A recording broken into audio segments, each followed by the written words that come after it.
to the republic for which it stands, one nation, under God, indivisible, with liberty and justice for all. Guns, self-defense, concealed carry. This is the Patriot Defense Podcast. From the war room in Idaho's high desert, here's your host, Todd Echols.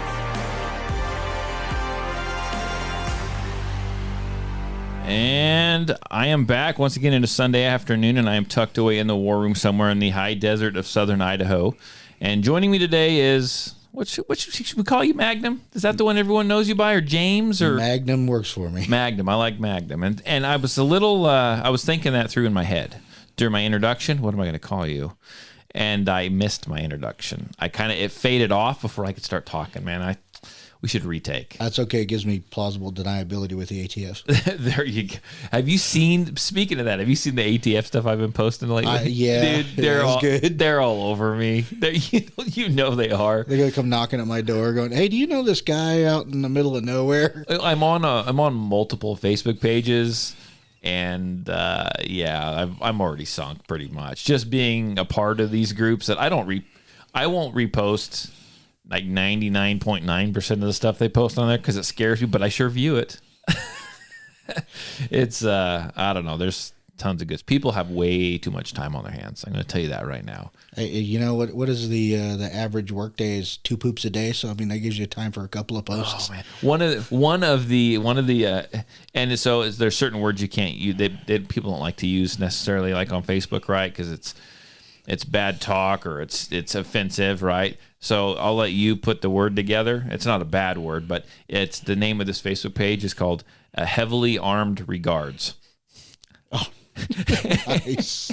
And it is freaking hilarious. They had some deal, and this is what I do with my time. They had some deal the other day where they're like posting pictures of their guns with their feet. I don't know. It's like they have a whole foot fetish thing going on the last week or so.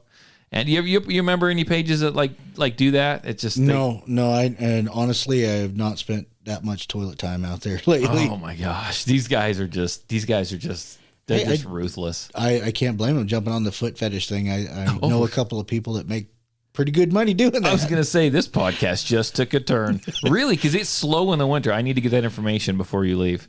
Of how to set up something like that, because I got some runner's feet that they need to check out. Trust me. Well, I think you're the wrong gender for that. Oh. You might be able to identify though and throw some rings on there, and you're good to go. Sweet. Great, perfect. That's how I'm going to make my extra money. Come take a class for me. Save me. That's what I'm going to do. Save me. So make the toe rings out of brass. Oh, so I got a whole box of deer antlers in there. Yeah. So anyhow, like I said, it took a turn. But this is the second day you've been here this weekend. You actually helped me with a class yesterday. Yeah. I actually had a really good class. A lot of new shooters. Really, really impressive. They on how folks are taking a turn and starting to listen during some of that training. Yes. You still get a few folks that are, especially the ones that have been doing, shooting grandpa's way a really long time. But yeah, it's exciting to get new lady shooters or young folks and slow them down a little bit and watch that group size shrink down to a quarter. And then everybody looks like, well, how do I do that? Well, listen to the instructor. Yeah, that's right. Listen, and not only listen, but take it and then put it all into action.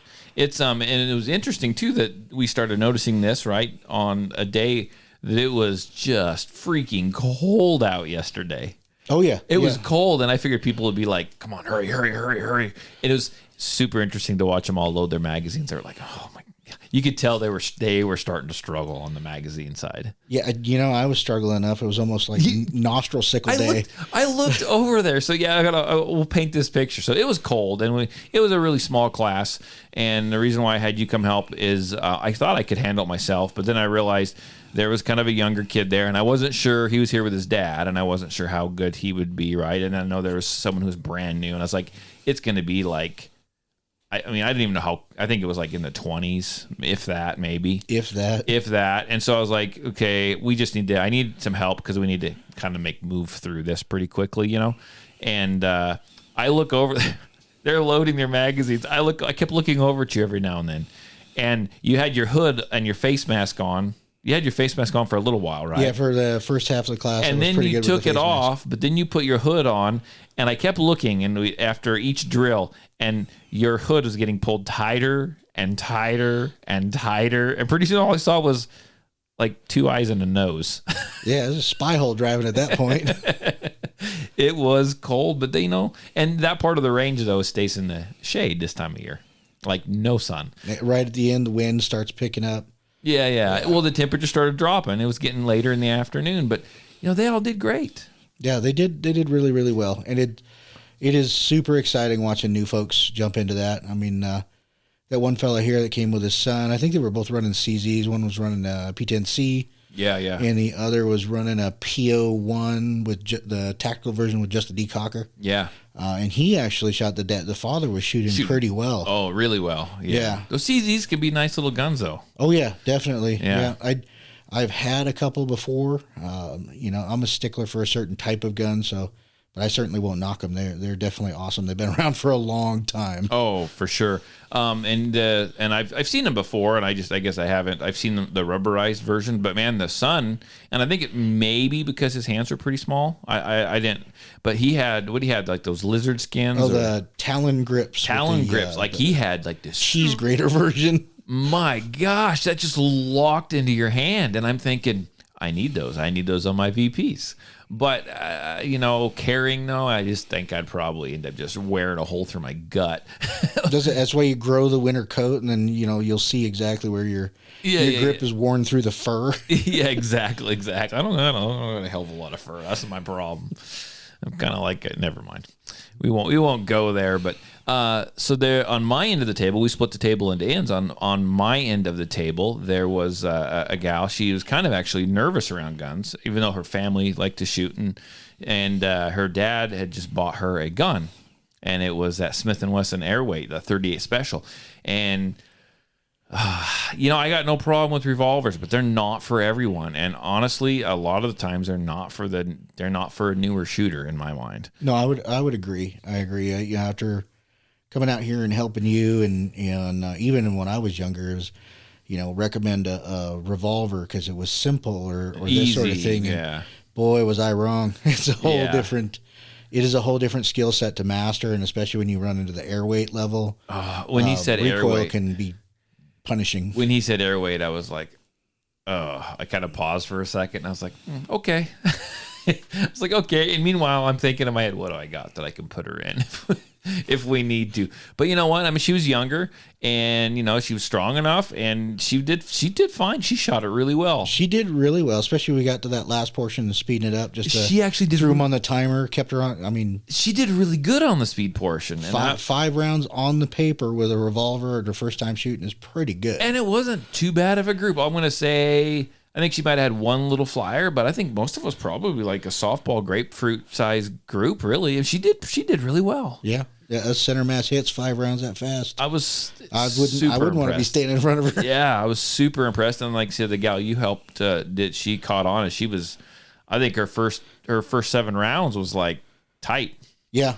And then she was borrowing one of my guns, and obviously it's time to clean my guns.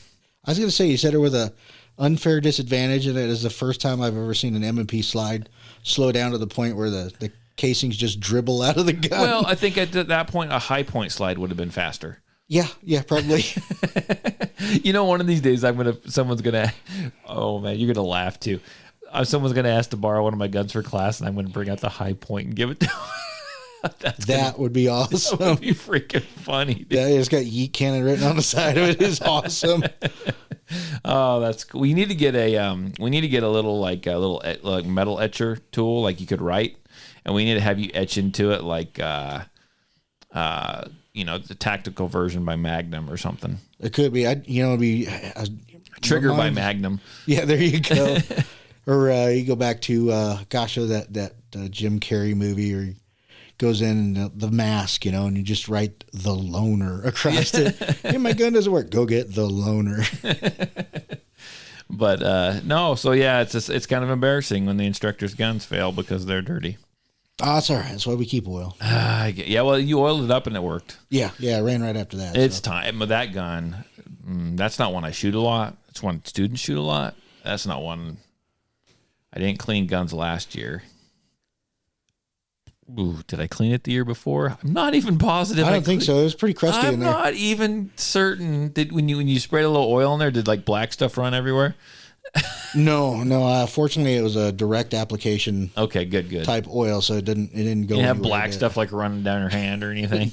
No, not yet. I didn't. I should have checked your safety goggles for spackles. So have you? Now, speaking of this, and I haven't seen this for quite a while, but I've been in class before, and you're helping people and you're watching them, and I've been to the point where I go over I'm helping someone. I'm like, why is this gun all freaking oily?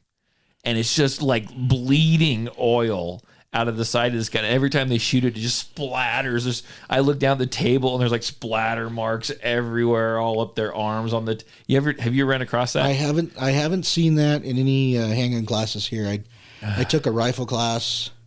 I think it was my first or second rifle class, and I saw just like a guy had finished his shooting and he was shooting suppressed. Yeah. On a short, and I don't know what he put in there for lube, but man, he looked like a Dalmatian when he was done with the first mag. That's crazy. It's I don't do a whole lot with rifles, but just a handgun thing, and I'm just like, I want to take it from him and like throw it in the dirt, and like we got to muddy that up or do something. We got to soak some of that stuff up. Usually I'm like, wipe this off on your shirt. I said this. I used to not say anything. Now I'm like, okay. I'm not a big proponent of like, I think you should clean your guns. I don't necessarily do it a whole lot, but this is way too much oil. We're talking like when I oil my guns, like when I clean my guns and I have to like oil, like let's say the slide, because that's where it's leaking out of. Yeah, is the slide. Literally, I'll take like a Q-tip and I'll dip it, just soak up the head of the Q-tip on the oil. And I'll just run it down the slides once, and I call it good. I mean, that's the way I do it. I think they're just like glug, glug, glug, glug. Well, I think if you watch most of the online trainings, they got everybody wiping all the stuff down. And I honestly think with most of the modern coatings, when you got melanite, you got Glock's coating, whatever they call that, you got an NP3. Yeah. Oil the friction points or put a light grease on there and really look at what your weather is. I mean, if it's super cold, don't grease it. you know? Yeah. But if it's super hot, throw some grease on there. If it's cold, put a light oil on it. But just grease the friction points. You don't need to just soak the insides out. I use finishes on there to make it keep from rusting. I use the Q-tip method on the the friction points, right? Yeah, where the slide grooves and stuff. And then I still have some. I think I've got it looks like baby wipes, but it's like a baby wipe with oil on it. I just pull it out and I grab the outside of the barrel and one wipe everything down. Then I take a dry rag and just kind of, because it leaves a little bit behind. Yeah. I mean, and that's all you freaking need, right? Yeah, especially with most of the lubes now. If you're, what do you use to clean? What do you like? Honestly, it's generally break-free CLP. But a lot of people do. I've been testing Battleborn grease on a few because I run all steel guns generally. So sure. Battleborn kind of hangs on a little bit and it doesn't drip into the clothes. And then Wilson Combat, because I have a couple of Wilsons now, and they recommend that you use their specific oil. Oh, sure. Spend more money. Well, it comes with the guns. Oh, so damn. you spend $3,500 on it. It better come with some stuff. Yeah, right. And a training class. It should come with a training class too. To take it apart and fix it. But the oils so far from them have they've held up to where they don't really stick to anything. Gotcha. That's what I used your M&P with the other day because that's what I had. Sweet. It And doesn't it know worked what really well. It's going to expect that now. Setting high standards. Because you want to know what I use? Hops number 9. It works, man. And I'm sorry, that's what I grew up. I remember. So my dad, he had a shotgun, right? He wasn't really into guns. Not against him. He just wasn't into him. So my first gun cleaning experience came from church, came from Cub Scouts, and that's what all them old men used. So of course, that's what I got. Well, that's what I got handed down from my grandpa, or to my dad, to me, right? It's hops number 9. So you gonna go clean the guns? Well, we gotta go buy some hop number 9. We have the oil, and then you have the actual the solvent. I mean, that's what you use. But the CLP is all solvent and oil in one, right? Well, kind of. Solvent, lubricant in one, correct? Kinda. Okay. It's not a copper remover or anything like that. It does remove fouling. Oh, And CLP is great. They use a TRS-25 in the military now. yeah. But CLP was great because generally everything was chrome lined, so your copper and stuff like that didn't build up. Yeah. Honestly, when it comes to just general cleaning like lead and copper, I'm grabbing Hops 9. You ever leaded the shit out of a barrel? Want me to tell you a story? Yeah, actually, a long time ago. Yeah, it's been a very long time. Which gun, yeah. what gun? Rifle, handgun? What was It was a 45 long Colt, and that's all I could get a hold of was lead cast bullets. And I was young, and it was one of my first experiences in having a single action, and it was a Ruger Vaquero, I think it was. Yeah. I broke all the rules. I'm going to tell you that right now. I broke all the rules. So I'm a bullet caster. I'll cast bullets. In fact, I'm probably getting ready to the next week or so. I'm playing with brass right now. So that's where my interest. I don't feel like getting cancer this week. I know I've cut years off my life from. You get enough lead in you just in case they run a nuclear war here. You'll probably be the only one left alive. I'll be glowing. There we go. So I would, when I first started casting, I was new to it, right? I was learning it. I was figuring it out, and I had I'll be honest, I had thousands of rounds. I cast a bunch. I'd get to a point where I'd cast bullets straight for like a month and just cast, and just listen to a radio, podcast, whatever. I had so many, and then I just went on a mass reloading spree for a while and just reloaded all of them, right? And that was before I coated them. I do coat them now. That was back, and it was shitty. It's back when I was coating my lead cast bullets with freaking A-locks. You don't know. I don't know what it's like a liquid coating that Lee makes, and it's so nasty. It's sticky. I've got some bullets around with, and they're still sticky. Oh no! But anyhow, I was doing that for a little while, and then I quit doing that and just figured out a way around it. But I would shoot a lot of these in my Glock. Oh no! Oh no! And that's totally, for those who don't know, they have what they call the octagonal barrel. Yeah. Is it hexagonal? Octagonal? It's one of those. It's one of the gonal barrels. Yeah. My barrel's got goner. Never mind. I can't remember the name. I think it was SIG, Glock, Yeah. HK usually. And so all of the guns will tell you, any of them we void our warranty for running reloads through these things, right? I've never had a problem. Well, I've never had a problem with my reloads, but you're really not supposed to run lead cast through them. Yeah. Why? It's a polygonal rifling. Polygon. Because what does it do? It leads the piss out of you. It'll essentially fill in the rifling of your gun. Yeah. And I shot a bunch. And there was lead mixed with lead and A-locks and you name it. And I shot a bunch. And to the point where I could actually like look in there and like the rifling is like disappearing. And so from what I had to do, and I was mostly seeing that in the Glock, which freaking Glock would have yelled at me had they known, right? I had to go and get this like lead remover, copper remover bull crap. It was just nasty. It was thick. It was like pudding. It was gross. And I couldn't get like nothing would clean this freaking barrel out very well. Like I was letting it. So I found this stuff and I took the barrel out and I took an earplug and I plugged one into the barrel with it. And I set it in this little plastic container and I just filled the freaking barrel full of this stuff. Plugged off the other end. I just let it set for a couple days. Oh, man. Well, nothing was working. And to the point, this is going to kill you. This is my gunsmith. This is how Todd gunsmiths, okay? And we're talking about cleaning this thing. And so then I come back and I pop them out, scrub at it with the, little brass brush. And I'm like going through it and a little bit better, but not much. I'm like, I got to get this out. I'm going to have to buy another freaking barrel. And like nothing will touch this crap. Like nothing. And I'm looking and I've tried a bunch of stuff. Nothing would work. I'd soaked it a few more times. Finally, I soaked it one more time. And I'm like, I got ingenious. Well, I won't say I got ingenious. I got stupid's what I did. I mean, it worked. But I'm like looking and I'm like, I got this little brush that I'm using. Now I found some like copper steel wool. And I over wrapped that little brush. Okay. I put it on my cleaning rod, and I'm looking at this rod, and I'm like, you know how when you grab the cleaning rod and you push it through, it spins separately, the handle. I'm like, I don't need this bullshit handle. And I'm looking at it, and I kind of glanced over to my right, and I noticed my cordless DeWalt drill right there. I know where this is going. So I chucked that baby up to that drill, and I grabbed that barrel and pulled it out, and it was still wet, mind you. And I was like, oh, okay, Todd, you need to wear some kind of safety glasses. This is going to get nasty. So luckily I was doing this in my basement. It was unfinished. It's kind of my little workshop area.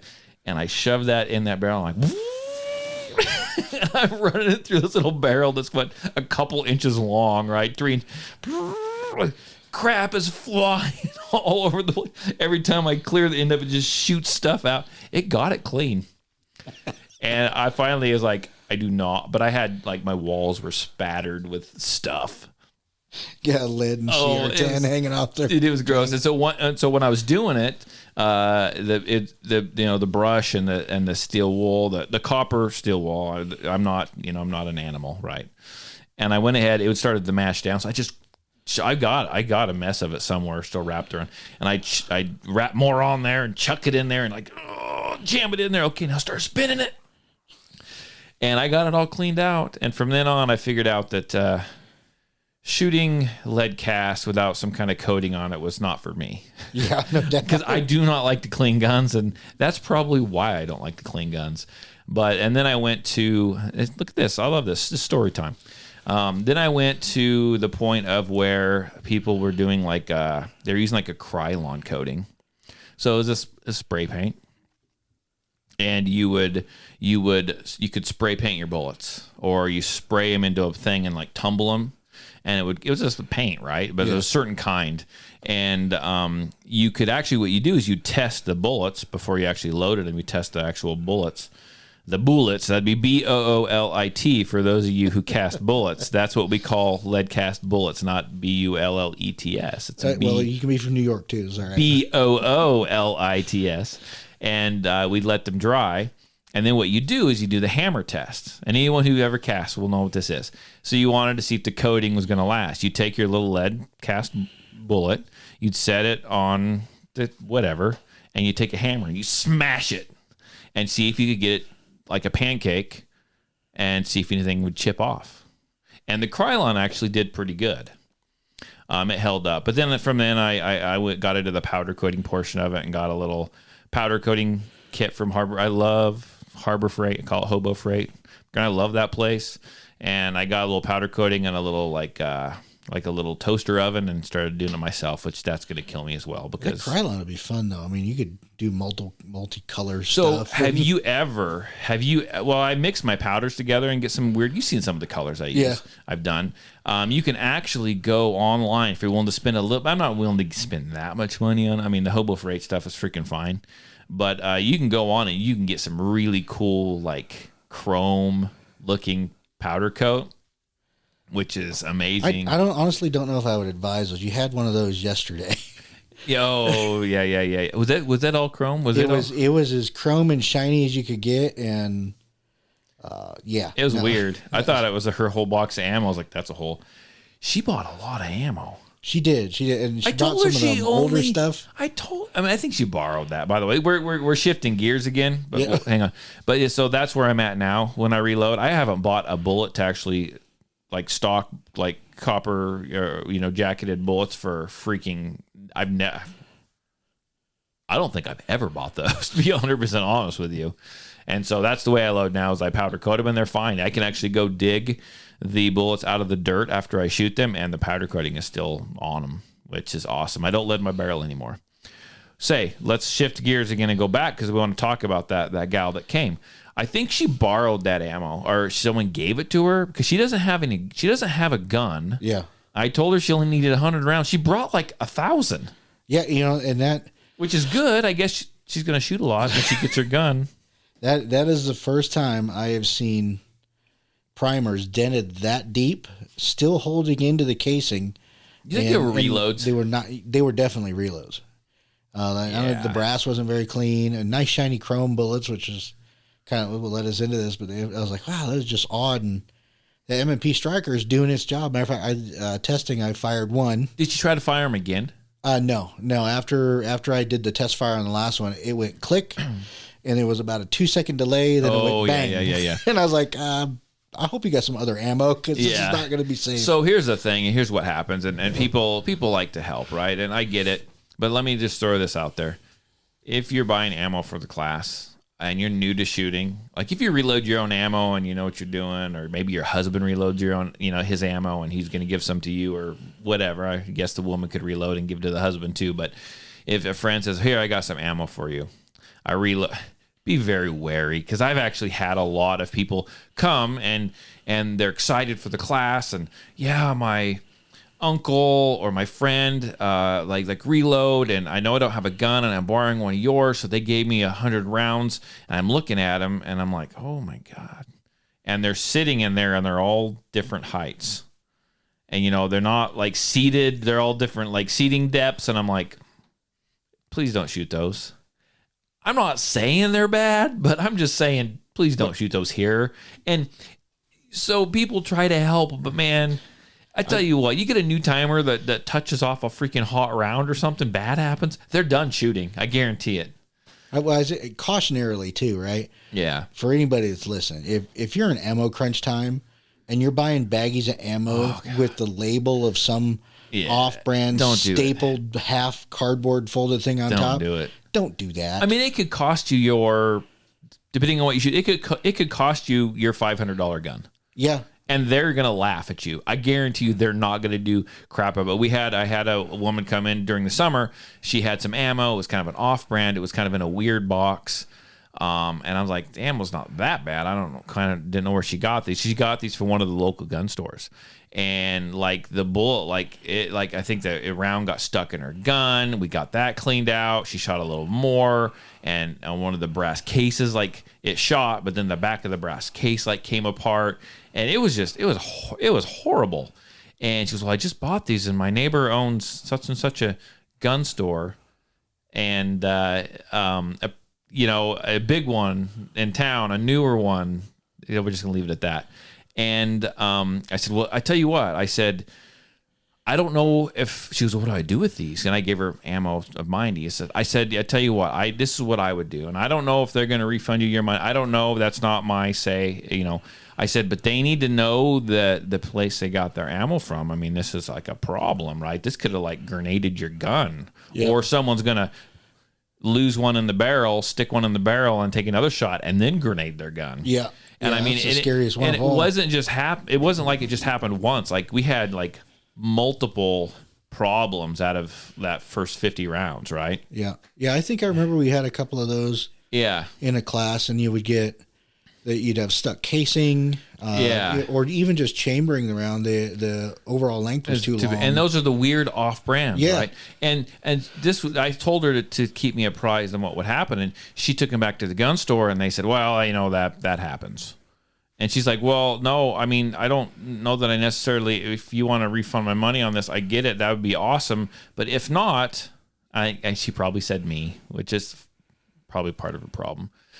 She probably said, hey, my instructor said, hey, you at least need to let the manufacturer know, right? Because you may get more people coming in with problems. And they pretty much just told her, well, yeah, that happens. And then half-heartedly, like, gave her another 50 rounds of, like, a different ammo. And she texted him. She goes, that just didn't seem right. And I said, well, I don't think it was right. But just be careful. Buy brand ammo. I mean, I've seen bad things happen. And like you said, we've had not chamber, we've had weird things happen, and they've all been like that Ziploc baggie with that little tag in it. Like, where'd you get those? I don't know. Someone just gave them to me. I'm like, yeah, I see why they gave them to you. Yeah, I think the scariest one we had here was it chambered. The round was so far over length, it was stuck in the rifling, and when I pried it out, it came apart, didn't it? Yeah, we ended up dumping powder down, and so we had a live round. I had to fish out of this thing. Talk about brown eye puckers. Thinking, God, please don't go off when I'm doing this. Well, and so we've actually had some too. I've had someone in my women's group where they actually ordered like a couple thousand rounds of the same ammo, same lot. And I mean, this was from I forget who it was, but it was from it wasn't like a Remington or a Win or anything like that. But it was a bigger company, I just don't recall their name. But I mean, they shipped ammo everywhere, right? And so they had problems. Like they were shooting the same ammo, and within minutes of each other, they had a squib load. Ooh. And like literally, they were the one guy was shooting, bang bang, and she's like, "This is weird." And I saw her shoot, and it sounded different. All the smoke came out of the back, and I'm like, oh, "Okay, we need to check this out." As I'm taking the barrel, taking the gun apart, and taking the barrel out, and looking down the barrel, and going, "Oh man, look at this!" Passing it around, all of a sudden, some people are still shooting. And her friend is shooting out of the same ammo, and she's like, bang, bang. And the same thing. It says, stop, stop, stop, stop. I know that noise. And I went over there, and I looked, and I was like, yeah, same exact thing. And then they actually, like a day later, they contacted the ammo manufacturer, and like a day later, they put out a monster recall. Mm-hmm. And good, big ammo manufacturers, right, can do that. Now, they will do that because that's their... that's their business, right? That's they don't want to come up with this reputation of having bad ammo. And so then they were able to like send that ammo back, and then they gave them some from a different lot number that worked fine. But the small companies, you're not necessarily going to get that. No it's doubt. Like some dude's in his garage going, keep up with the ammo demand. He's pulling that arm. And well, I think that leads us into another caveat too, is getting out there and getting training, right? Yeah. So it's not just about sight alignment, trigger press. I mean, those are your primaries, but knowing your firearm, knowing what right sounds like, what wrong sounds like, and training with people that are willing to pay attention, number one. So if you had one person shoot a squib out there, right? And you hear the gun go off. Yeah. You're recognizing that, stopping them, making it safe and saying, hey, you heard that, remember that sound. This is what it's doing, because you're going to need this in the future. And there's just a massive amount of people, for whatever reason, think that they don't need training. And I used to be one of them. Right, right. And so it's a continuous journey, right? But definitely. But you got good instructors, you got good trainers, and you're not only just learning how to shoot, but you're learning the caveats, your firearms, your reload, your safe holstering. Mm-hmm. And then you get the squibs, and it's like, hey, hold on, let's not blow your hand off. Yeah. And this is what you can do about fitting that. And it was nice because it was like nothing bad had happened as far as no one had gotten hurt. And I'm able to, like, for my women's group especially, I'm like, okay, this is everyone gather around. I'm taking this apart. This is a great object lesson. Do you know what I'm saying? Yeah. And then they were all a couple times I had someone's like, I'm shooting and it sounded funny. I'm like, let's take your gun apart. Let's just check, right? I mean, better safe than sorry. I tell everyone, better safe than sorry. And I think that was my point, is that right there they went, I recognize something that it's not normal. Yes, exactly. And speaking of training, and we had this discussion the other day, and I'll tell everyone that we have some of the best conversations, me and other people, but especially you and me, when there's nothing recording. And we have these pre-game meetings. I call them a pre-game meeting before the podcast, like minutes before, and we're talking, and I'm like, "Stop! I gotta hit record." But we were talking the other day. You came out to do some training and just to do some shooting, right? Because you have access to the range, Yeah. And I'm cool with that. And so you came out and I was too much of a wimp. It was cold, and I was not coming outside. I sat in here and did nothing. But you're out there and you're shooting, and we got to talking, and we talked about training, right? And we talked about you and how and you're into training, and there's nothing wrong with that. I think that's a great thing, but you're not like everybody else. And we talked about how you've lived in a different state, and I've lived in a different state, and how it's different here. And I think we'll get into that in a minute, because I think you agree with me. I lived in the middle of, probably out in what they call the Boone Toolies over there, out in the middle of nowhere, Kansas. And I was a lot further out, a lot further away from anything. But there was people filling. I wasn't doing instruction over there, right? I was into firearms a little bit, right? I was like the average Joe. In fact, that's when I had my FEG PA 63. Then I moved up to my XD9 subcompact. But there was training classes all the time, and we're talking like fun stuff. Training is all good, but fun stuff like fighting from a vehicle and like how to clear your house in low light conditions or dark with your partner with a freaking shotgun. I mean, there was some cool classes over there, right? And they would fill. I knew this instructor. This was back during the day of gun forums. Gun forums were huge. You ever remember of any of those? I still read them. Oh yeah, I haven't been on them. Most of them are backdated. I don't think I see a lot of yeah. active You stuff. ever, were you ever? This is a side note. You ever on Warrior Talk? Yeah, Oh my God, you were on Warrior Talk? Yeah. I was too. that's cool. We probably talked to each other at one point, but I can't remember even my name. I think it was just T. Eccles. I think that's what it was. But anyhow, I knew some local trainers. I knew of local trainers that were on like the Kansas Concealed Carry website, right? And they were just busy all the freaking time, and all these crazy classes. They couldn't like beat people off. But I come out here where I think this is the same mentality, but yet it's not. No, it is. And it's very, very different. It's very, very different, and I'm trying to figure out why. And we've discussed a few different reasons. In Kansas, even though I was in the middle of nowhere, I was in the middle of being in between, Kansas City, and you had like St. Louis up there, Kansas City, and then you like Wichita. And Wichita is kind of a big, nasty city, to be honest with you. There's a lot of weird shit that goes down in Wichita. I mean, I drove by the BTK killer's house numerous times when I went in. I mean, he lived in the town. The BTK killer lived for a while. Him and his brother lived in the town that I resided in. Nice. And it's a town of like 2,400 people. See, we originated the Green River Killer. Yeah. And from Washington State. The sniper guys that were like going from Washington to D.C. Yeah. Yeah, we had some weird ones. But I mean, so I don't know if it was the fact that, you turn on the news, even in a small town, and I was like 100 miles from that big city and 100 miles from that big city, I was in the middle. But if it's because weird, evil stuff was that close that it just pumped people up, or they're just a bunch of Kansas hicks, no offense, and that was their thing. I don't understand why. I think there's a big cultural piece to that too, because here, like I'm originally from Washington. Yes. You grew moss and stuff up there. Yeah, pretty much, pretty much. I mean, I grew up in a very rural area, so shooting and hunting was always in my blood. Not so much handguns, but Sounds like I'm drinking beer. cracking a beer, man. No, I'm not. I'm cracking kombucha.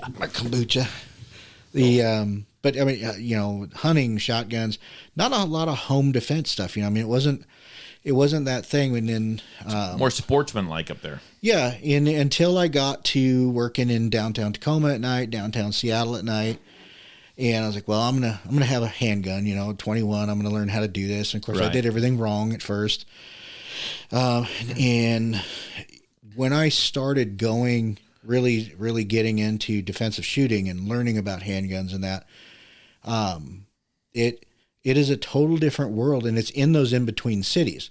So like Seattle is the largest city in Washington. Everybody knows that, right? But yeah, you have another city next to it where all the millionaires and billionaires live. That's Bellevue, Washington. Yeah, which is kind of funny because you go to Bellevue here in Idaho, and it is podunk, middle of nothing. It's compared like to it's the low end of Sun Valley. Yeah, but it still ain't cheap. No, it ain't cheap. But like being in Bellevue, Washington, I worked for a man up there who was a local billionaire, and just the nicest, most down to earth guy you ever met. His personal truck was a 93 Chevy Suburban that just looked like total butt. Like my rigs. Yeah, and the only thing he liked was his Harley. I'm secretly a millionaire. There you go. But he was a cool guy. But they had indoor ranges that I think that most people would dream in Idaho to shoot at and drool at. I mean, there's big training schools up there too. Yeah, well, yeah, Seattle Shooting Academy, and not so many schools, but there's a lot of places with technologically advanced ranges that a lot of the big names go to. Right. So like, who's that fella? James Yeager, who just recently passed away. Right. Kind of the only place he ever trained here in Idaho was in Kuna, because it was a big enough range to do that. Right. But he was all over Washington State. And it's weird because Washington has this massive anti-gun culture, but at the same time, I could get firearms there that you can't get here for a reasonable price, and they would be just sitting on the shelf. I mean, it was insane. The firearms culture was different, and there was far more per capita of the people that were carrying. And I think the culture here still resides around that hunting and shooting aspect. I'll tell you this much. Idahoans with rifles outshoot at any rifle shooters in Washington that I've ever seen. Well, we have the room to do it. Yeah, these boys can shoot out here, man. Yeah. So, Well, and I think what it is it was cool what you're saying, what I'm getting, and I know you're getting at, because we've pre-discussed this, but it is you take away something from somebody, and they want it even more, and they're more serious about it. Does that make sense? Yeah. And I think, but I think that's kind of what I'm seeing, and we talked about it too, about people down in California, right? I think the people down there gravitate to a lot more training and a lot more this and a lot more that because it's harder for them to get it. Yeah. And so they just, where I think in Idaho, and we've mentioned this tons before, and I don't want to get super political because I just want to stay away from that for an episode or two if I can, but I'll probably go there anyway. In Idaho, it's almost like we take it for granted. Does that make sense? I think somewhat. It's here. We know how to shoot. Our granddad, our dad, our great granddad. I grew up on a farm. I know how to shoot. I was like, well, you don't. I've seen you shoot, but but I don't need to learn anything else. Yeah, and I do see over the last year or two here, there's been an improvement in that, and I think honestly, it's come from some of that outside culture. Transplants. In. It's transplants. You got the Sacramento people. You got the Northern Californians. You got one of the reasons I left Washington was I-1639, which is a massive infringement on the rights. Wasn't the only reason, but it was kind of a straw that broke the camel's back.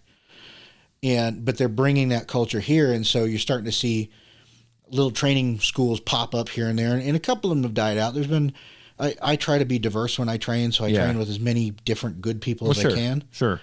But now IDPA is here, which wasn't here. You're having 2-gun matches, which wasn't here. Yeah. You used to just have like the turkey shoot, and then you'd have the clay shooting club. Not the USCCA, but the USPS. I know that started. Yeah. And now they do IDPA now? Yeah. Okay. Yeah. And then they got into the 2-gun, the 3-gun. Yeah. And then there's some big trainers over in eastern Idaho that are specific to like shooting sports training. So, they're the tactical go fast guys. Right. So the culture is coming here and it's getting here, but we're more rural than, say like you get in Idaho Falls or Boise. Yeah. Or even you go north. It's pretty crazy up north as far as you've got a lot of training facilities up there and a lot of shooters up there. Yeah. But I think, again, they're probably transplants. Well, I think you got people, dude, that spill in up north. You got people spilling in from Washington. They're escaping Washington, and that's still their territory to a certain extent. I mean, it's the same type of area. So I think you got people that are just like, well, let's just hop over the border. Yeah. Well, you've got Spokane that was close enough, and that was actually my original plan when I was moving to Idaho. I was like, well, I can work in Spokane, make Washington money, and live in Idaho in peace with good people. Yeah. And I only have to deal with the other folks for like 8-12 hours a day, and I can go back to normal.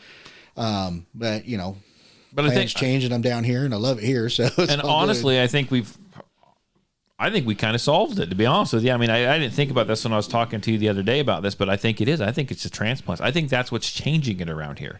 I think it's just we've taken it for granted. We don't ever have to worry, and I think that's going to bite us in the ass here pretty soon.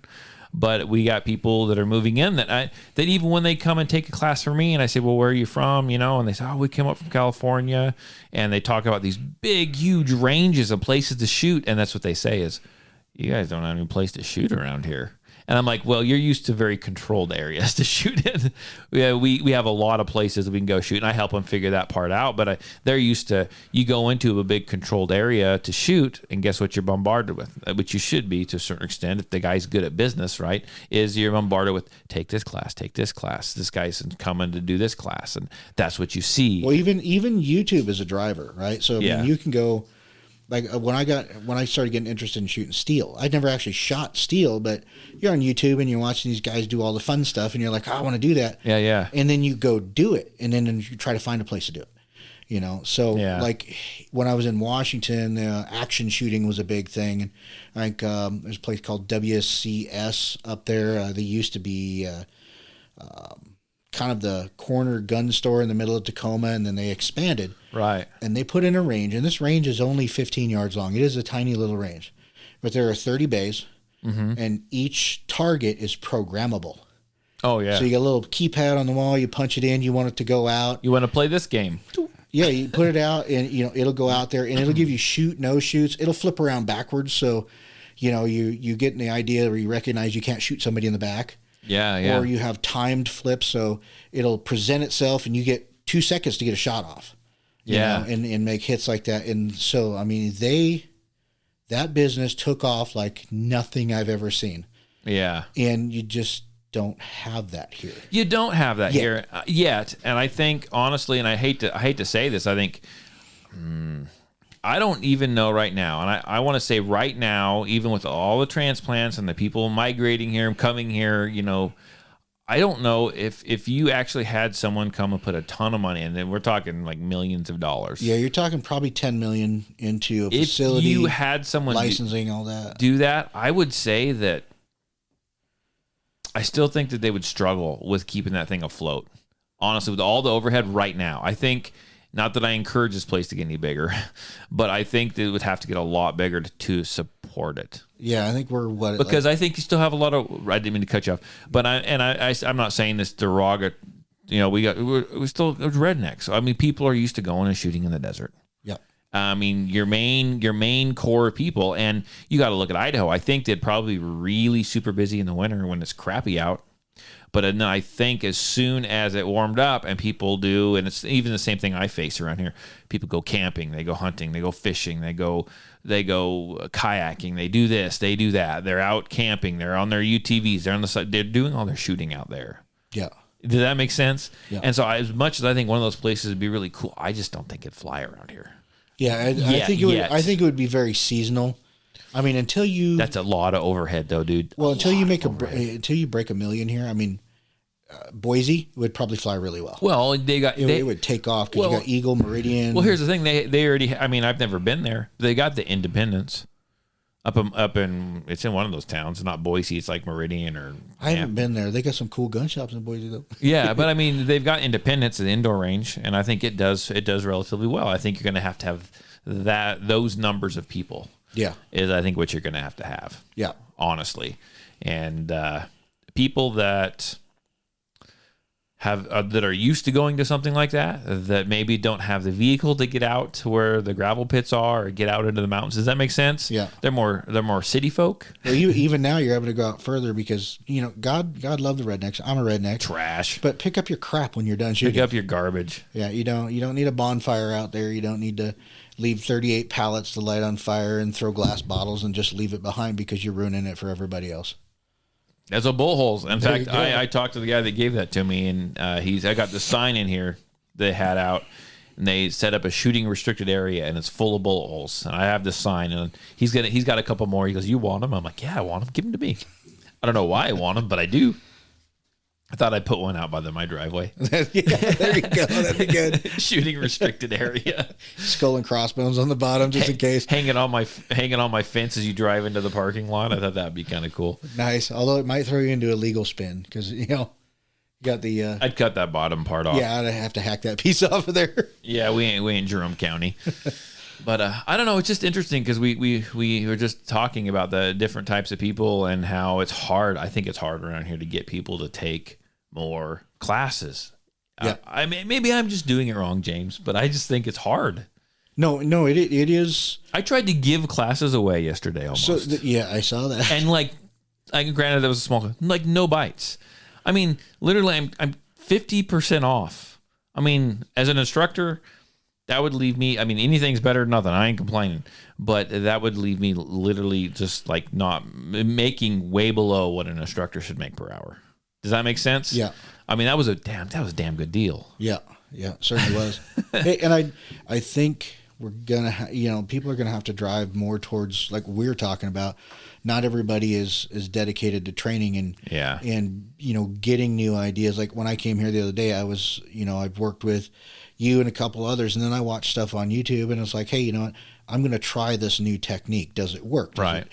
And so I'm dedicated to coming out. I don't care if it's raining, snowing. I don't care if it's 30-mile-an-hour winds. I know you don't. If I have the time, I'm going to shoot. I'm going to go do it. Yeah. But you got to find the folks that are interested in doing that, and that's the hard part. Even around here, it's tough. It is tough. There's a long-range shooting training here that I had no idea was here until I went down to get digital fingerprints and stuff done. Right. And then all of a sudden, it was like a new door opened. Oh yeah. And it was like hey, you can shoot at 2,000 yards. I'm like, really? Where? That's a new money vortex. Yeah, I know. I've already actually just finished building a rifle for it. Oh God. So, yeah, we glass bed is all done, finished up last week, so it's about ready to go. Oh man, there we go. But I don't know. It's just an interesting thing. It's just an ongoing fight. It'd be interesting to see what the future holds around here, and if a new breed of people coming in like helps that out. I don't know. It's very different. I like to see that the ladies are pretty open-minded to it. They are. I'm not discouraging men shooters and that, and the guy shooters, at least that I've seen, generally are the same guys at the same classes I'm going to. Yeah. Oh yeah. And I'll see them at the 2 or 3 classes, the same guys. Yeah. So I mean, there's this group of us, but there's the other group of the Grandpa taught me how to shoot, or they don't need to know anymore. Yeah. And like yesterday was a great example watching that young lady who took the advice, followed the instruction, did exactly what she needed to do, and start shooting, quarter-sized groups on her first firearm. Yeah. And the guy a couple down from her has been shooting a long time. Yeah, I saw how he was shooting holding it. Paper-sized groups, So we're talking 11 by 8 groups. Yeah. At 7 yards. Mm-hmm. So, and you do what you can to help tune them up, and if they're not listening, because hey, this is what I've done. No, it is what it is. Here's the thing too: is that gal on my end that was shooting the revolver, she was there with her dad, and he had that big Ruger P89 or P80. I think it's a P89. I can't keep track of freaking Ruger guns. Like I can't. But anyhow, he's got that, and he said, "Hey, I've had this gun for like freaking years, and it's not. I know it's probably not the best, and he was very open minded, and he started shooting, and he was teacupping that baby, and so I adjusted his grip, and he goes, I've never gripped like this before. And I said, well, yeah, let's just try it out, and he started doing. He goes, man, that feels weird, and then he's like, well, that feels a lot better. And I'm like, yeah, a lot better. And so then he was on board, and you get some of those people that are real open-minded, and they live by, and I always tell everyone, live by the motto, you don't know what you don't know, right? For certain. Try it out. And you got to try different things. It's like the grip stuff that I was trying out here. Yeah. You went through a class, you brought it back, you taught me, and I've applied that to several different platforms. Right. And I found that it works. It's actually working better than most other things that I've tried. And then, I'll you see heard it here first. I'll see like a guy like Mike Seeklander, and right. He shoots for Team Wilson Combat. So, and you watch his stuff, and then the training you get is him and I think Ernest Langdon. Right. They're teaching a grip that's completely counterintuitive to everything that you've been taught. And then you got to relearn it, and you go, does this actually work? Can I do this? Yeah. And so you apply those new things, and you go, okay, I can put it together with this, and I'm going to listen to this little piece of advice they gave me. Right. And, I've shot fast before on the clock like that, but usually I get 2 or 3 flyers off, and I dare to say I kept those probably, in the 10 ring. I will say I did put you on the spot yesterday. And thank you for playing along. It was way fun. I figured I'm afraid they're like, we want you. And I kind of moved on because I was like, I'm freaking cold. I don't want to shoot. I'm sorry. I was being a wimp yesterday, but you did fantastic. They were super impressed. I was impressed with myself, and it was just, I'm going to make it better over time. Yeah, and I really need to pay attention to that advice and learn these things. Yeah. But really getting that application, getting out there shooting and trying different things. It's the way to do it. Yeah. I'll tell you, some of the best shooters I've seen, the guys that they can really smoke on stuff, but I've tried their stuff and it doesn't work for me. So you got to figure out what works for you. Yeah. And really listen and try. If you don't try, you don't know. Exactly. Well, and it's interesting too, I keep saying that's my catchphrase. It's interesting too, but it's just something I've been thinking about too. We talked about all the competition things over here, right? We talked about the IDPA, the 2-gun, the 3-gun, you name it. I think if a guy was going to set up a class for that and train people how to compete, that it's hard to fill maybe a defensive class here, but competitive competition is big here. Yeah. That's the thing. It is big here. And you got those you do have diehard shooters here, but those people are going to compete, and they will go to that big name in the competition world that says, hey, I'm putting on this clinic. come check this out. I'm here. It's going to cost this much. And I get that, right? Learn how to 3-gun better, learn how to IDPA better, learn how to whatever. And there is some crossover between that and like the defensive world. But we were also discussing too of some trainers out there, not local trainers, but trainers just out in the, in the US, right? We talked about, what's his first name? Latham. Oh, Rob Latham, yeah. Rob Latham, right? And he is a competitor, and he also shoots for Springfield Armory. Yeah. And he's a good shooter, right? He's a competitor. And then you have one of his friends. You have Rob Pincus. They've done some videos together. Rob Pincus is like a defensive type shooter, right? He does concealed carry, and that's what he does. He doesn't compete. He doesn't run competitions, right? And you'll see him on the videos. They kind of combine, and they'll do like a video together. And they actually had one. I forget what it's called. I mean, you can find it on YouTube if you want, but it's they talk about their differences, about how they shoot and why they do what they do. And Rob Latham will do something different to shoot a certain way because guess what? He's competing, and it's all about fast, ping, and still. Where you have Rob Pincus, where he's like, yeah, I need to be fast, but I also need to be accurate. Does that make sense? It does. It does. Now, I think that'd be a difficult argument for Pincus to have with Latham because, right. I know you've seen that man shoot, and it's he's known as one of the most accurate shooters out there, and he shoots very unconventionally. Bill Wilson shoots unconventional like him, where they're not riding the trigger, they don't follow. Sure. They're not following reset, and yet I believe Latham was inside of 10 yards. The dude doesn't even aim. And yet, because of his grip style and because of his he knows where getting he's on at. The range, he's printing $half size groups at high speed. Let's throw this out there. How many millions of times has he done that? Yeah, you're right. And let's get in there and say like it's all about repetition. How many millions of times has he done that? He can, and I tell people this when they're shooting and they get that good double tap, or they. Like for you got all however many rounds that was the other day, bang, bang, bang, bang. The 7. And I would have, if you were like a student like him, I would have said, remember how that feels. Remember how that feels. Remember that rhythm. Remember what you did. How did that feel? Right? Same way with the trigger. How did that feel? Right? He's done that, and I'm just saying he's worked hard is what I'm saying. He's done that so many times. He knows exactly where that gun needs to be in his hand when it's up on target. He knows exactly what to do. He knows exactly what it feels like, and guess what? It's muscle memory. He can repeat that every single time. Yeah.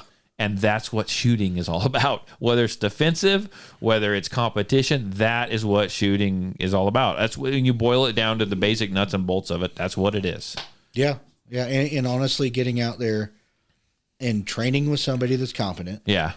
So that you know how to put those application pieces together. And like you said, remembering what remember the feel. Yeah. Remember where your finger was when you pressed. Remember what your sights were doing when you're doing. Remember what you were doing. Yeah. Exactly. Focus on that, and then just repeat it 9,000-10,000 times. I spent a lot of time I won't say a lot of time. Probably I spent probably 3 or 4 years with my kids. They were on a trap and skeet team, right? And I was like, I helped my kids, but I also was just one of the adults that like helped all the kids shoot, right? And I'm not very good at the shotgun, but I can tell you how to do it. I can show you how to do it and be successful if you listen to me, right? And those kids, every now and then you'd get one that was having trouble, and all of a sudden they would put 2 and 2 together, and it would all come together, and they'd start breaking plays, right? Mm-hmm. Their swing was good. They were following through. They were, you name it, right? And I would tell them, like when they'd hit one, they'd get excited, say, stop. Remember how that felt, because you're going to do this again in about 2 minutes, and it's going to be the exact same thing. Remember how that, and if they would do that, they would be successful every single time. Yeah. But it's when they weren't paying attention, it's when they weren't focused, and it's the same way with shooting a handgun. Yeah. I do the same thing with my kids. Isaac, a couple of years ago, bought him a Ruger. Wow, what is that thing? It's a Mark IV 2245, and put a little red dot on it for him. Yeah. He's my experimental kid. I'm teaching backwards, so I teach him how to shoot a red dot before I taught him how to shoot irons. Right. It actually worked really, really well for him because he became target focused, and then focusing on the front sight was easy after that. Right.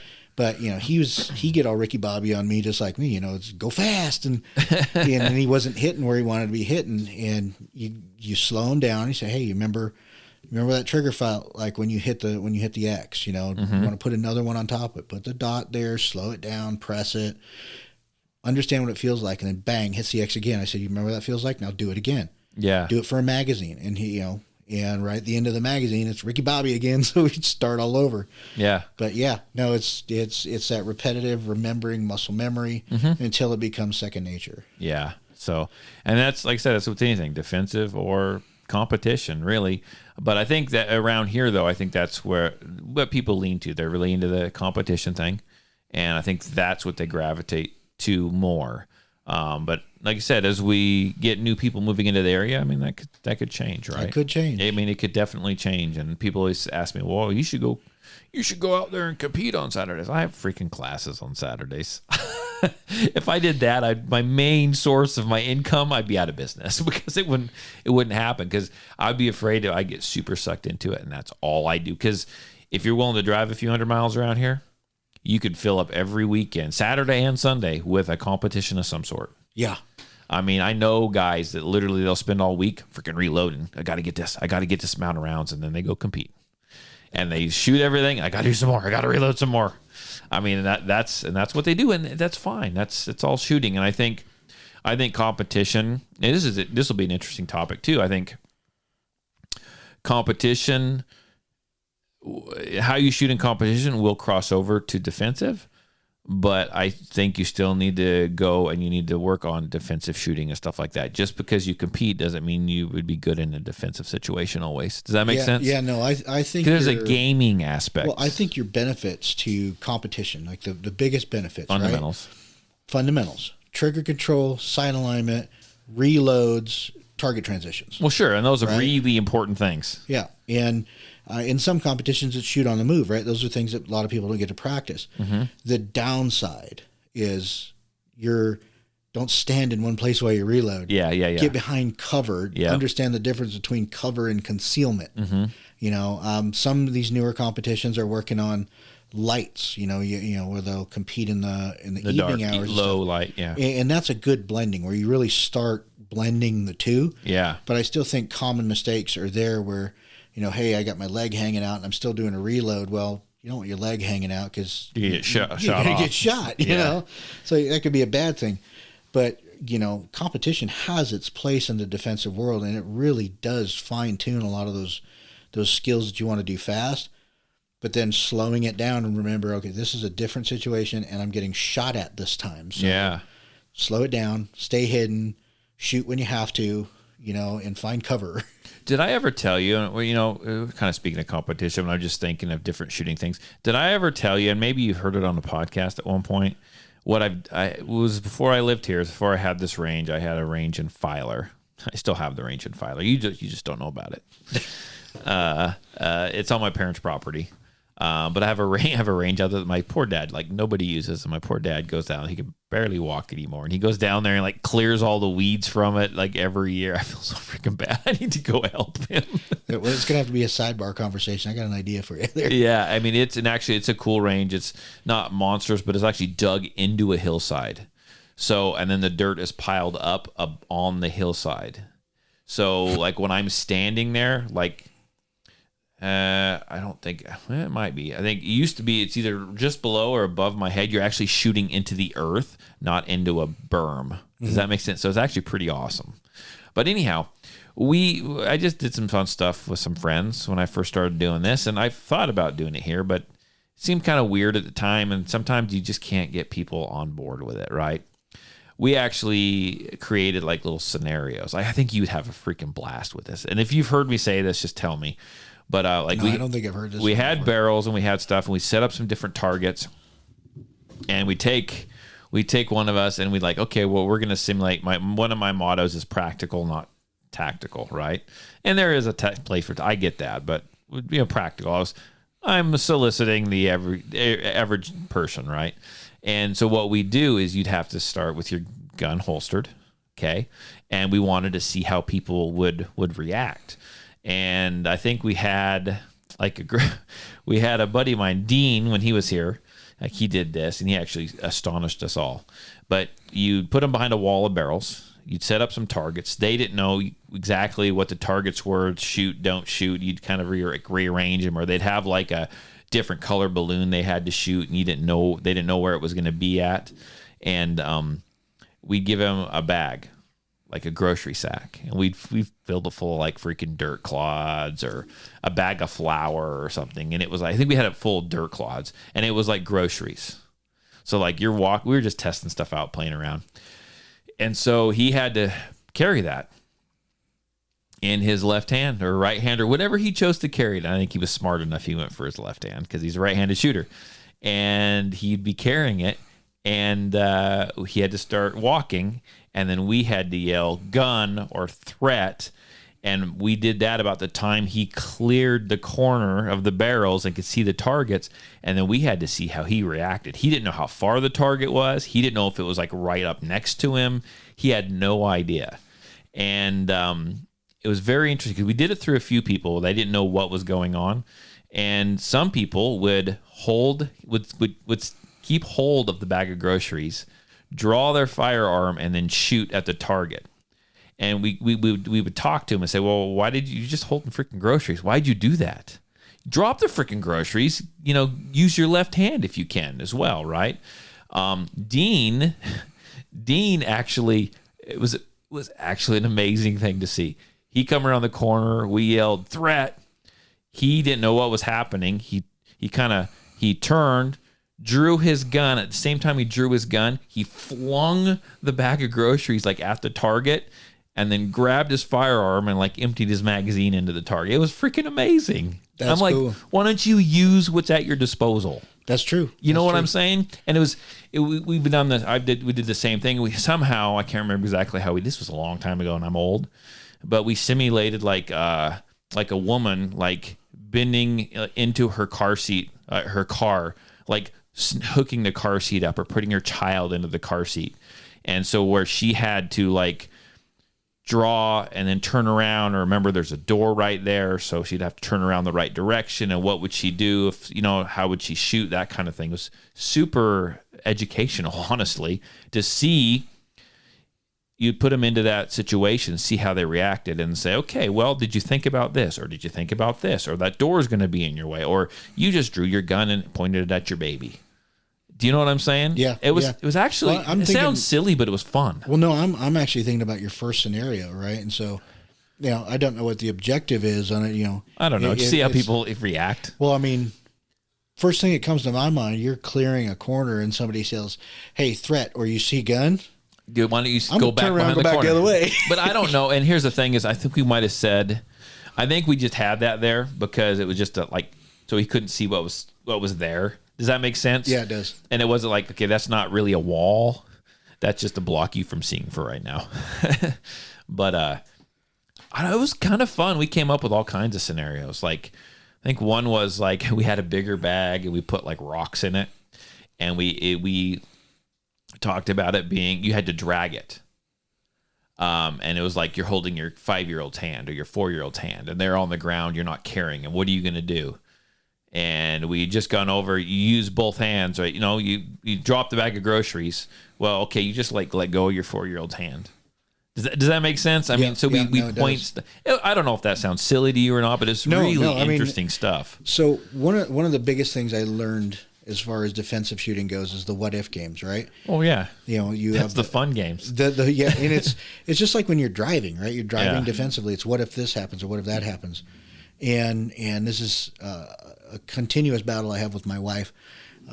She's Russian, and she's a city girl, so she's not acclimated to firearms and that. Sure. She knows it around the house, and she's all into the boys learning how to shoot. And, well, yeah. And my daughter, she loves what my daughter shoots, is a shooter too. So, she's excited about it, but getting her to do it is the thing. And I try to say, hey, what happens if you're out shopping and you're in your favorite place, and we have 4 little unruly children, from the ages 11 to 6. Yeah, all different ages. And somebody decides to grab one of them, and in today's day and age, there might be, somebody with enough testicular fortitude to stand up and do something. Right. But I wouldn't count on it anymore. No, I would not. So, I could see people pulling out their phone. TikTok. Yeah, let's get a video of this. And, Hold on, we're going TikTok live. Yeah. So it's like, okay.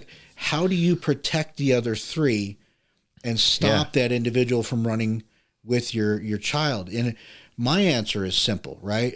Be fast and accurate. Because, I'm getting to the age now where everything hurts. Too fat to move too quickly. Yeah. Especially when it's cold. But I can be out of the holster and hit a nickel at 10 yards in a second and a half. Mm-hmm. So if I'm going to prison and I'm putting one through the nasal or ocular cavity to stop that person from running off with one child while I still have the 3, because I can't leave the 3 behind and trust anybody to watch them, and you don't know who else is there. And I certainly am not going to be able to chase somebody down fast enough. I mean, if you're in arm's reach of me, you're dead. But as far as I don't have the physical capabilities of that, injuries and being overweight, and I spend a lot of time at the gym and I move a lot of weight. That's great. If somebody's close to me, I'll finish you quickly. If you're running, well, there's you better not have my kid. Well, there's there's all kinds of things. I mean, there's flexibility. There's all kinds of stuff. And as far as me, it's just I could probably run or chase after you. I'm not super strong. So I'm the opposite from you. But you have a running chance, and for me, it's that's why I train the way I train. Well, right? sure. I train for close encounters that are fast. I train to be as strong as humanly possible, stronger than most people can deal with for a few seconds. But we have a mutual friend.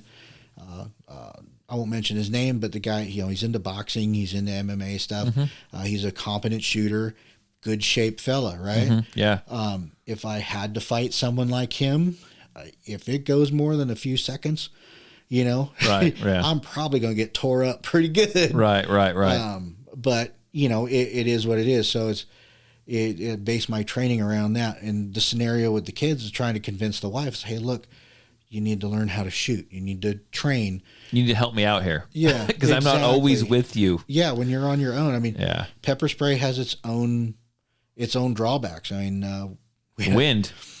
In the house, my brother-in-law lit off my wife's pepper spray inside the house one time. Oh, that seems like that'd be fun. Yeah. And, Grandma had respiratory infections and stuff, so we had to run everybody out of the house, and I'm scrubbing the place in an N95 mask, choking to death.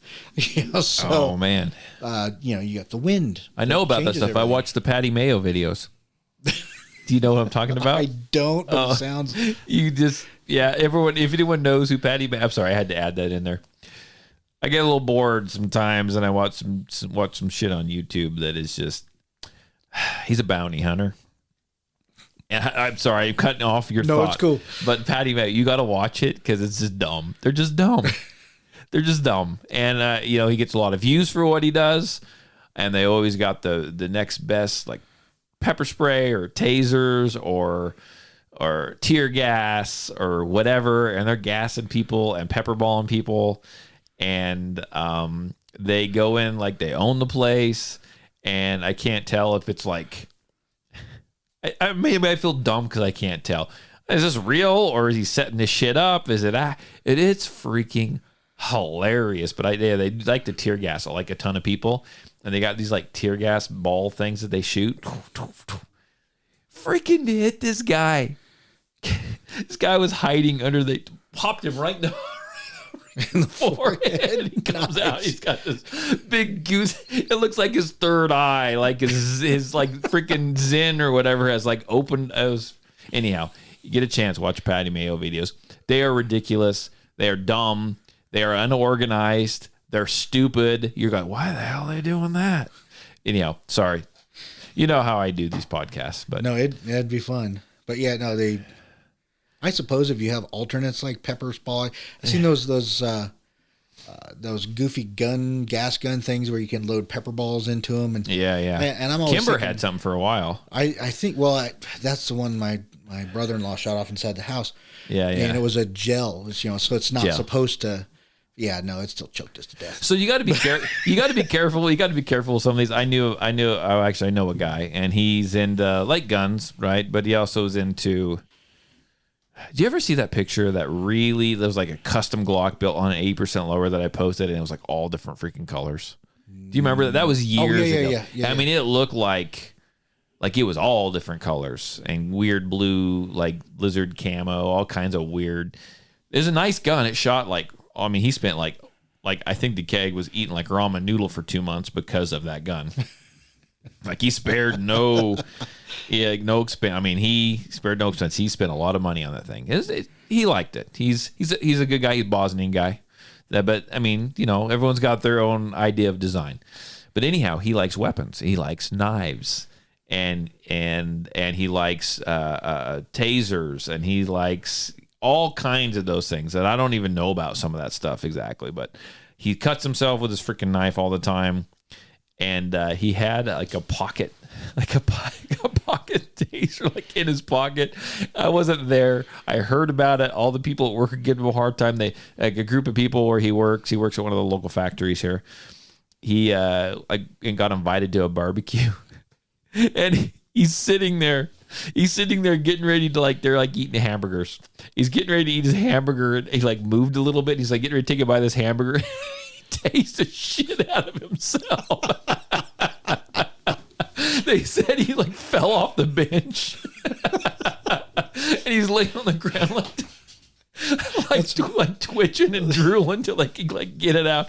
It was I'm sorry. His name's Robert. Hopefully they have security cameras at the house. I'd love to see it. His name is Robert, and he's a good guy, and he's just funny as hell. And I'm sorry, I just haven't thought of that story for a long time.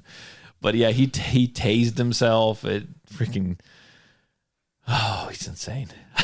Yeah, tasers are no fun. I got tased once, and it wasn't overly happy. It wasn't overly happy about it, but yeah, it's not so much the jolt of ouch; it's the pulling those stupid barbs out. Yeah. That hurts. Yeah. So excuse me. So maybe he did something with electricity. Maybe it wasn't a taser. Well, they got the stun guns that are high electricity. Yeah, okay. Those hurt. He stun gunned himself. Yeah. That's what it was. It wasn't taser. He stun gunned himself. Yeah, those suck. Because he had a little pocket. I don't know. It was inside of his pocket or something. And yeah, he just shocked the shit out of himself. So, and he'll tell you about it, and he'll laugh and shake his head and be like, "Pay to see money for that one." And they actually are offering him money. Like one woman there is like, "Come on, I'll give you $50 if you do it again." And they're trying. That was years ago that I worked there, so I don't know if he's ever done that for money. But I think he was considering at one point after he built that Glock. I think he was like, "Yeah, $50." Yeah, $50, I might do that. Just film it himself, put it on YouTube. He'd probably make more than that in a week. Oh yeah, probably YouTube famous. But I tell you what, this was a great podcast, and guess what? We didn't talk about politics at all today. No, and I was hoping we were going to get into plastic guns, man. And just hold that because we got Christmas coming. So I know we didn't get that far, but I think we might talk about something here. All that gun stuff that we were talking about in our pre-podcast meeting. I think we may still do that. Not today, but we will do it because I don't mind talking about political stuff. That's all important. But I used to do this podcast, and we very rarely talk about that. Just silly news stories about idiots in Arkansas shooting each other with a .22. Remember that story? Yeah. So we used to talk about fun stuff like that, and we got a little more serious, and that's fine. But every now and then, I just want to it's a Christmas season, man. I just want to mellow out. I turn off the news and open up the gun magazines, and hopefully we'll talk about Bigfoot if he ever shows up at your house here. And And well, let's my new holy grail. Yeah. I'm hunting down an M&P medal, so we will talk see how that goes. We will talk about this because we need to talk about these guns. But until then, you sit down and read some gun magazines and watch yourself some Patty Mayo. He and this is his tagline at the end of all the videos. And if you guys watch this video, don't say, "Hey Todd, you don't know what entertainment is," because it's funny to me. But at the end of every video, so what he says, "We promise you," and he's been doing this for years, "we promise you will get a video every 72 hours. We put some scumbag in jail, and you will get that video." Nice. It's funny. It's funny. It's funny. It's funny stuff, man. So anyhow, thanks for listening to the podcast. I hope everyone has a great week. I know it's colder than all kinds of out here. It's like single digits, man. And I need to go inside and take a hot shower and recoup from today's adventure because it is freaking cold out. Hear that. Merry Christmas, all. Yeah, Merry Christmas. Thanks for listening to the podcast. Share it on social media. I would appreciate it. And I'm not going to bore everyone else with all my other business crap today. We're just going to be done. So I'll see you guys next week. Bye.